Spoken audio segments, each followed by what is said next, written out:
அல்லாஹ்வுடைய மார்க்கத்தை தொடர்ச்சியாக குறிப்பாக இளம் சமுதாயம் சந்திக்கக்கூடிய விஷயங்களை பற்றி ஆழமாக நாம் எல்லாம் பார்த்து வருகிறோம். அதனுடைய ஒரு தொடர்ச்சி தான் இன்றைய தினம் நட்புகளை பற்றி, நண்பர்களை பற்றி நாம் பார்க்க இருக்கிறோம்.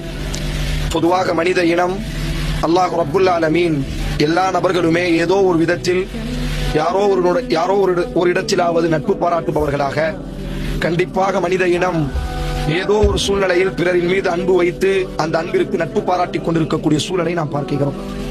இஸ்லாம் இந்த நட்பினுடைய விஷயத்தில் கொஞ்சம் அதிகமாகவே கவனம் செலுத்துகிறது. காரணம், எப்படி ஒரு மனிதன் தனது மனைவியை தேர்வு செய்வானோ, எப்படி ஒரு மனிதன் தனது பொருளாதாரத்தினுடைய தோழனை தேர்வு செய்வானோ, அதுபோலத்தான் இந்த நண்பனையும் நீ கொஞ்சம் கவனமாகவே தேர்வு செய்ய வேண்டும் என்று இஸ்லாம் பதிவு செய்கிறார். நீங்கள் குர்ஆனை படித்து பார்த்தால் சில உறவுகள் அல்லாஹ் ரப்புல் ஆலமீன் இவ்வுலகத்தில் வேண்டுமேயானால் இணைவதை போன்று, சேர்ந்து வாழ்வதை போன்று தோன்றினாலும் நாளைக்கு மறுமை வரை அந்த உறவுகள் தொடரும் என்பதாக அல் குர்ஆன் பல இடங்களில் பதிவு செய்கிறார்.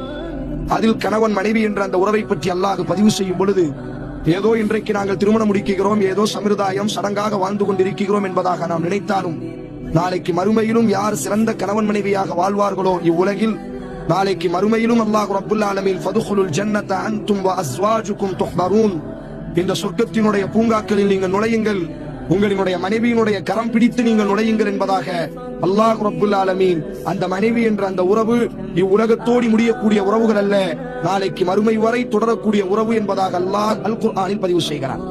அதுபோலத்தான் தகப்பனுக்கு பிறக்கக்கூடிய குழந்தைகள், குழந்தை தகப்பன் தாய் என்ற இந்த உறவுகளும் கூட நாளைக்கு மறுமை வரை தொடரக்கூடிய உறவு என்பதாக அல்லாஹ் அல் குர்ஆனில் பதிவு செய்கிறார்.